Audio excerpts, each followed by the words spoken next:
नमस्कार साथियों, मैं हूं ब्रिजेश और स्वागत करता हूं आपका नोट्स बुक आईएएस में। साथियों, आज हम बात कर रहे हैं नोबेल पुरस्कार की। और नोबेल में आज जो ये वीडियो है वो फिजियोलॉजी या मेडिसिन के नोबेल के पुरस्कार के बारे में है।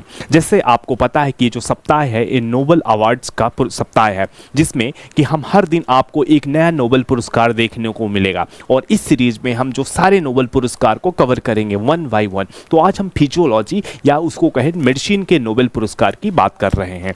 जैसा आपको पता है कि नोबेल जो पुरस्कार है उसकी घोषणा कब होती है? अक्टूबर के मंथ में घोषणा होती है और जो पुरस्कार का वितरण होता है वो दिसंबर में होता है। तो चलिए देख लेते हैं कुछ महत्वपूर्ण पहलुओं को जो कि फिजियोलॉजी से संबंधित है। तो आज हम बात कर रहे हैं फिजियोलॉजी के नोबेल पुरस्कार का। तो फिजियोलॉजी का 2024 का नोबेल पुरस्कार इन दो महानुभावों को मिला है। ये रहे विक्टर एम्ब्रोस और ये हैं गैरी रुफगुन। इन दोनों लोगों को जो 2024 का नोबेल पुरस्कार मिला हुआ है।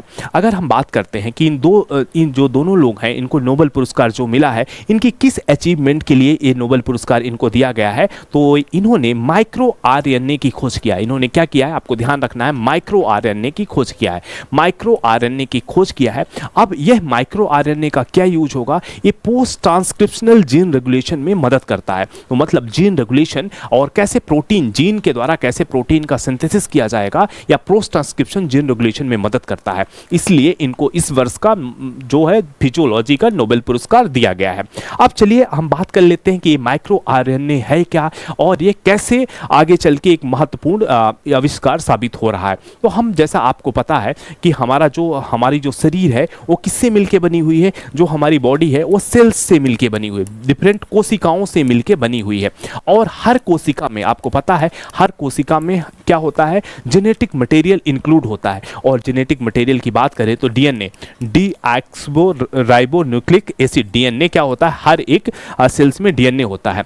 और इसी डीएनए के माध्यम से हमको जेनेटिक मटेरियल और जेनेटिक वेरिएशंस का पता चलता है। अगर हम बात करें तो डीएनए में ही क्या होता है, जैसे हमने बताया कि जेनेटिक मटेरियल होता है। जैसे हमको जो जेनेटिक जो चीज़ें हमको अपने ग्रैंड पेरेंट्स और पेरेंट्स से मिल रही वो इसमें डीएनए में इंक्लूडेड होती है।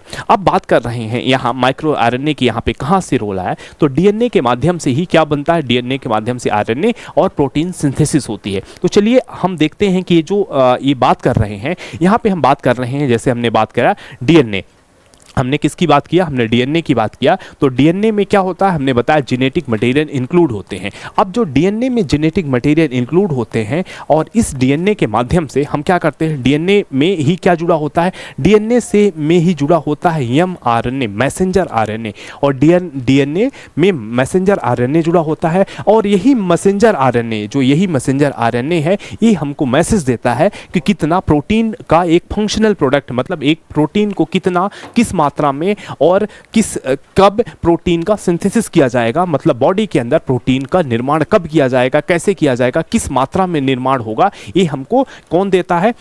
जो एमआरएनए का मतलब यहां हो जाता है मैसेंजर आरएनए। मैसेंजर आरएनए जो बताता है कि प्रोटीन कब, कितना, किस मात्रा में क्या करना है? सिंथेसिस करना है, बनाना है हमारी बॉडी को। तो हमने देखा डीएनए में जेनेटिक मटेरियल है और इसी जेनेटिक मटेरियल जो होता है, सेल्स का डेवलपमेंट होता है। तो एक सेल से दूसरे सेल्स में जेनेटिक मटेरियल जाता है और इसके थ्रू किसके? प्रोटीन के निर्माण के थ्रू होता है। और जो सेल्स होता है उसी में डीएनए होता है। डीएनए का पार्ट होता है मैसेंजर आरएनए और मैसेंजर आरएनए ये मुख्य रिस्पॉन्सिबल होता है प्रोटीन निर्माण के लिए, एक संदेश वाहक होता है कब, कितना और कैसे प्रोटीन निर्माण करना है।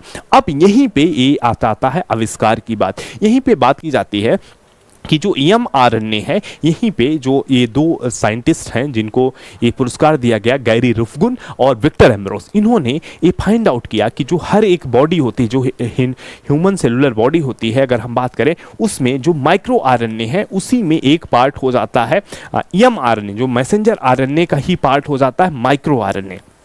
ध्यान रखना कि जो मैसेंजर आरएनए, एमआरएनए का ही पार्ट होता है माइक्रो आरएनए। अब जैसे हमने बताया कि एमआरएनए रिस्पॉन्सिबल होता है किसके लिए? प्रोटीन के निर्माण में। अब इसी का एक पार्ट होता है माइक्रो आरएनए, उससे भी हम छोटे पार्ट में आ गए अंदर। अब ये माइक्रो आरएनए बताता है कि कब, किस मात्रा में, कैसे। अब ये बताता है, ये रेगुलेट करता है। यहाँ पे इसका काम हो गया जीन रेगुलेशन का काम हो गया, जीन रेगुलेशन का काम हो गया। ये रेगुलेट करता है कि कैसे, किस मात्रा में, जो किस मात्रा में कब क्या किया जाएगा, किस मात्रा में कब कितना प्रोटीन का निर्माण किया जाएगा। इसी माइक्रो आरएनए की खोज के लिए इनको नोबेल पुरस्कार मिला हुआ है, ध्यान रखना है। अब आपको समझ में आ गया कि कैसे काम करता है, तो एक बार फिर से आप इसको समझ लीजिए। माइक्रो आरएनए कहाँ पे होता है, मैसेंजर आरएनए में होता है, जो जिसका मुख्य काम होता है मैसेंजर आरएनए के द्वारा जो निर्देश दिए जा रहे हैं उनका रेगुलेशन करना, मुख्य इसका काम हो जाता है। चलिए आगे कुछ और महत्वपूर्ण बातों को जैसे सीखते हैं। तो एम्ब्रोस और रुकुन ने किया क्या, इनको कैसे यहां तक पहुंचे, इसकी कहानी देख लेते हैं। तो इन्होंने अगर बात करें तो 1980 के दशक में इन्होंने एक प्रयोगशाला में पोस्ट डॉक्टरल फेलो थे। 2002 में इन्होंने इनके लिए अगर बात करें तो एक छोटे गोल क्रीम के एक अध्ययन किया और उसमें ये पाई, उसमें कुछ ऐसी कोशिकाएं पाई जो जटिल जानवरों में भी पाई जाती। तो जो इनकी माइक्रो आरएनए की खोज है ये गोल क्रीम से होकर निकलती है। फिर उसके बाद इन्होंने देखा कि ये जानवरों में भी एक कोशिका पाई जाती है। फिर उसी के आगे हम बढ़ते हैं, जानवरों में भी एक कोशिका पाई जाती है पता चला। फिर उसके आगे बढ़ते हैं तो इसके शोध में हमने देखा कि यहाँ पे दो जीन, लिन4 जीन अगर हमने बात करें, यहाँ पे अगर हम बात करते हैं कि इन्होंने पाया अगर हम बात करते हैं कि लिन4 जीन, जो दो जीन थी, लिन4 जीन और लिन14 जीन, जो जीन को एक तरीके से जीन के रेगुलेशन में मदद कर रही, ये किसके अध्ययन में पाया, इन्होंने जो गोल क्रीम का इनका प्रोजेक्ट चल रहा था उसके अध्ययन में पाया।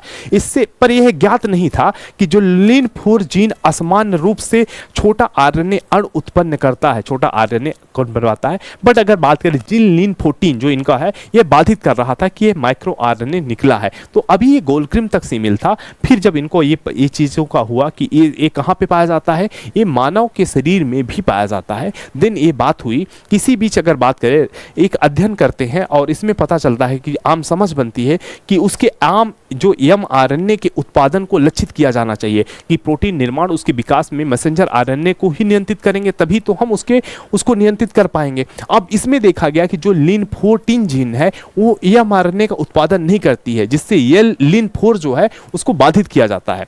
अब इसके विनिमय की अभिव्यक्ति के बाद ये प्रोटीन उत्पादन बंद होने के माध्यम से होता है। तो ये इनके एक चरण की पद्धति थी जिसमें आपको इतना नहीं जाना है, बट यहाँ पे बात करते हैं कि कैसे ये हेल्प करता है। अगर यही बात करें तो जो प्रोटीन निर्माण का तरीका होता है, तो दो तरीके से प्रोटीन निर्माण होता है, एक समझना है, एक ट्रांसक्रिप्शन, दूसरा ट्रांसलेशन। तो डीएनए से मैसेंजर आरएनए तक जाना वो ट्रांसक्रिप्शन कहलाता है, और एमआरएनए से प्रोटीन का निर्माण जो होता है वो ट्रांसलेशन कहलाता है। और यहीं पे बात करते हैं एमआरएनए से प्रोटीन का निर्माण, यहीं पे आ जाता है माइक्रो आरएनए का रोल हो जाता है। तो आपको एक बात ये भी जाननी है कि जो प्रोटीन के निर्माण की प्रक्रिया है उसको ट्रांसक्रिप्शन और ट्रांसलेशन के थ्रू होके जाती है। आगे बढ़ते हैं और कुछ और महत्वपूर्ण बात की बात करते हैं। तो यहाँ पे इसी बात का अध्ययन हुआ कि ये जो यहाँ पे लिन4 और लिन14 जो जीन है ये मानव में भी पाई जाती है, और इसके प्रोटीन के उत्पादन या कि हम पोस्ट ट्रांसक्रिप्शन की बात करें, पोस्ट ट्रांसक्रिप्शन या ट्रांसलेशन में इसका महत्वपूर्ण योगदान हो जाता है। अब यहाँ पे बात करते हैं, इन दोनों लोगों ने पाया कि जो हमारे ये माइक्रो आरएनए है ये क्या करता है, जीन के रेगुलेशन में महत्वपूर्ण भूमिका निभाता है। अब ये बात करें कि ये इतना महत्वपूर्ण क्यों है, इस उपलब्धि अगर बातें माइक्रो आरएनए के रेगुलेशन से महत्वपूर्ण क्या है, क्या इसकी विशेषताएं हो जाती हैं और कैसे आने वाले समय में हमारे लिए हेल्पफुल होगी। तो अगर बात करें कि कैसे जीन डेवलप होती है इसको समझने में, अगर बात करें जेनेटिक डिसऑर्डर जैसी समस्या हो जाती है, जैसे हमारे सामने जेनेटिक डिसऑर्डर जैसी जो समस्या होती हैं उसको हम कैसे उससे लड़ने में सक्षम हो। साथ में कुछ जेनेटिक डिसीज होती है जो जेनेटिक वेरिएशन के कारण होती है, या कि बात करें जैसे कैंसर या डायबिटीज जैसी बीमारियों को लड़ने में सक्षम और उसके इलाज में सक्षम बनाएगा। ये महत्वपूर्ण इनका योगदान हो जाता है। अगर बात कर लेते हैं कि ये दोनों जो शख्सियत हैं ये हैं कौन, तो अगर बात करते हैं गैरी रुकुन कहाँ के हैं, ये दोनों अमेरिकी हैं। पहली चीज़ तो ये जान लीजिए दोनों अमेरिकी है। अगर 1952 में इनके बर्कले के कैलिफोर्निया में इनका क्या होता है, जन्म होता है, और ये लिन4 मैसेंजर आरएनए को नियंत्रित करने और प्रोटीन बनाने के लिए इस्तेमाल की जाने वाली जो आनुवांशिक जानकारी का वहन करने के लिए लिट4 नामक दूसरे माइक्रोनों को भी खोज की, तो इसके लिए इनको जाना जाता है। और दूसरे जो है उनकी बात करें तो विक्टर एम्ब्रोस, ये भी क्या है, ये भी अमेरिकी हैं। और यहाँ पे बात करें तो विशिष्ट जीन जो है इनको अलग अलग कार्य कैसे करती है, कैसे ये नियंत्रित करती है, इसके खोज के लिए इनको जाना जाता है। ये तो हो गया 2024 के नोबेल पुरस्कार के बारे में। पर साथियों, जो अगर आप हम परीक्षा का पैटर्न देखें, जैसे हमने लास्ट टू लास्ट ईयर का यूपीपीसीएस का जो हम क्वेश्चन पेपर देखेंगे, तो वहाँ पे उस साल का नोबेल पुरस्कार ना पूछ के जो लेटेस्ट आया हुआ था, एक वर्ष पहले का पूछा गया। तो आपको ये ध्यान रखना है, नोबेल पुरस्कार न केवल 2024 का बल्कि 2023 को भी समझ के रखना है। तो चलिए देख लेते हैं 2023 में नोबेल पुरस्कार किसे मिला था। तो कैटलिन कैरिको और डेसिवस को, इनको दो लोगों को 2023 का जो फिजियोलॉजी मेडिसिन का नोबेल पुरस्कार मिला हुआ था, ध्यान रखना है। और इनका जो नोबेल पुरस्कार है किसके लिए मिला हुआ था, तो इन्होंने डेवलप किया था mRNA वैक्सीन। इसी के कारण जो कोविड-19 की वैक्सीन है उसको डेवलप किया गया। इन्होंने क्या किया था, अगर बात करें न्यूक्लियोसाइड बेस मॉडिफिकेशन के द्वारा इनका खोज की थी, जिससे के कारण mRNA वैक्सीन डेवलप की गई। तो ध्यान रखना है 2023 का नोबेल पुरस्कार कैटलिन कैरिको अवेस्को को मिला हुआ है, ध्यान रखना है। और अगर कुछ मुख्य बातें अब भी बात करें, तो जो फिजियोलॉजी का नोबेल पुरस्कार है, अब तक 231 लोगों को फिजियोलॉजी का नोबेल पुरस्कार दिया जा चुका है, ध्यान रखना है।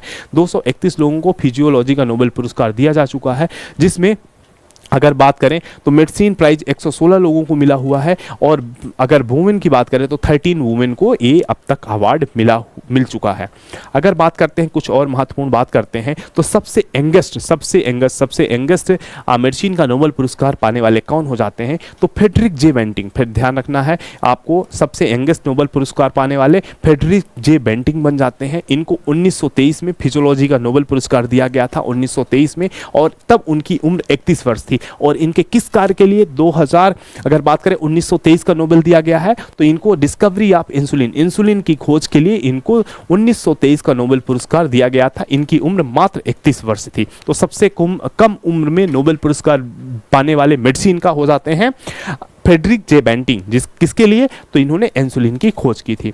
दूसरी बात करते हैं तो सबसे जो ओल्डेस्ट हो जाते हैं, सबसे अगर दीर्घायु जो ज़्यादा लंबे, मतलब एक समय से सबसे बुजुर्ग व्यक्ति जिनको मेडिसिन का नोबेल पुरस्कार मिला है, वो कौन हो जाते हैं, तो अगर उनकी बात करें तो ये हो जाते हैं पैथन रॉस। इनको कब दिया गया था, तो 1996 में दिया गया था। और जब ये 87 ईयर के से 87 साल की उम्र थे, और इन्होंने क्या खोजा था, तो इन्होंने डिस्कवरी की थी ट्यूमर इंड्यूसिंग वायरस की खोज की। ट्यूमर उत्प्रेरण वायरस की खोज के लिए इनको 87 वर्ष की उम्र में नोबेल पुरस्कार दिया गया।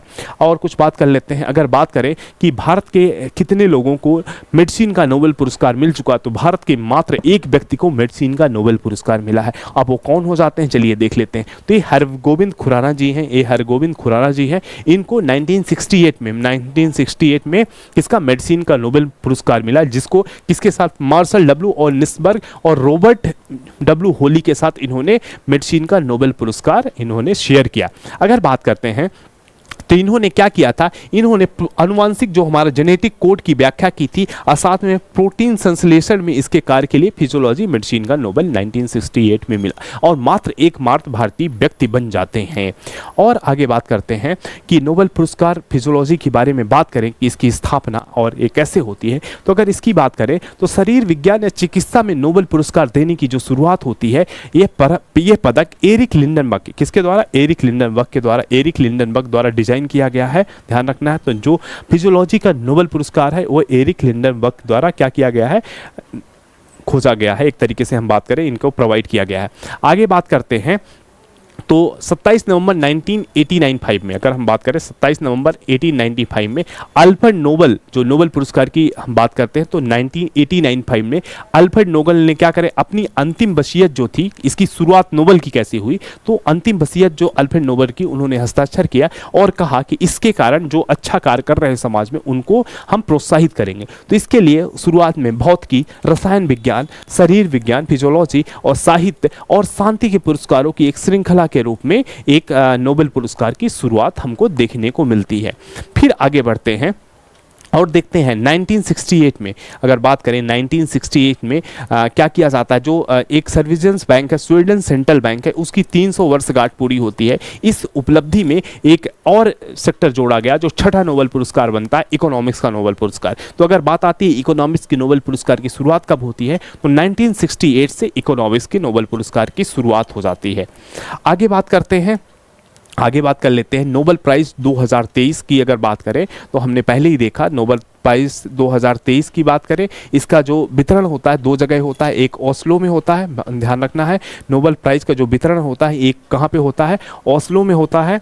ये कब होता है तो 10 दिसंबर को होता है। यह उनकी क्या थी, पुण्यतिथि के दिन, जो अल्फ्रेड नोबेल की पुण्यतिथि के दिन ही नोबेल पुरस्कार का वितरण होता है। तो 10 दिसंबर को वितरण होता है। कहाँ होता है तो ओस्लो, ध्यान रखना 2 जगह होता है, एक जगह ओस्लो और स्टॉकहोम में इसका वितरण होता है। ये रही महत्वपूर्ण इंफॉर्मेशन। अब चलिए इस पूरे मेडिसिन के नोबेल पुरस्कार से संबंधित आपके लिए मैं लाया हूँ कुछ महत्वपूर्ण प्रश्न। चलिए उसको देख लेते हैं और आप सब भी इसका जवाब मुझे कमेंट के माध्यम से दीजिए। तो पहला प्रश्न हो जाता है आपके सामने, पहला नोबेल पुरस्कार कब दिया गया? फर्स्ट टाइम नोबेल पुरस्कार कब दिया गया आपको बताना है। 1905, 1902, 1903 और 1901। तो पहला नोबेल पुरस्कार कब दिया जाता है? 1901 में दिया जाता है। 1901 में दिया जाता है। हमने बात किया था 1895 में अल्फ्रेड नोबेल ने अपनी वसीयत बनाई थी और इस वसीयत के अनुसार 1900 में एक नोबेल कमेटी की गठित होती है, नोबेल कमेटी गठित होती है और इस नोबेल कमेटी गठित होने के बाद पहला नोबेल पुरस्कार 1901 में दिया जाता है।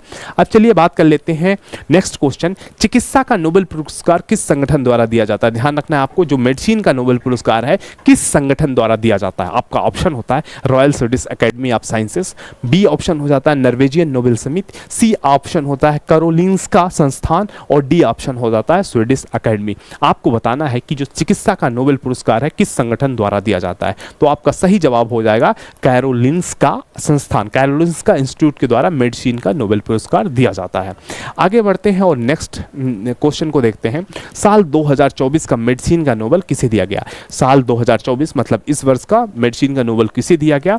यहाँ पे आपको आ जाता है कैटलीन डी कैरिको और डू वीसमैन, स्वेते पाम्बो, कैरोलिन आर बार्टोजी और विक्टर एम्ब्रोस और गैरी रुपिन। तो जैसा अभी हमने डिस्कस किया, 2024 का नोबेल पुरस्कार होता है वह विक्टर एम्ब्रोस और गैरी रुपिन को दिया जाता है। वहीं 2023 की बात करें 2023 की बात करें तो 2023 का पुरस्कार कैटलिन कैरिको और डू वीसमैन को दिया गया था। आगे बढ़ते हैं और नेक्स्ट क्वेश्चन देख लेते हैं। अगला क्वेश्चन पे आते हैं तो यहाँ पे बात कर लेते हैं। हाँ, तो इस तरीके से हमने आपके सामने जो फिजियोलॉजी का नोबेल पुरस्कार है उसकी हमने जो फिजियोलॉजी का नोबेल पुरस्कार है उसकी हमने बात किया और ऐसी ही ये श्रृंखला हमारी चलती रहेगी। नेक्स्ट वीडियो में हम नेक्स्ट नोबेल पुरस्कार के बारे में बात करेंगे। Thank you so much for this session.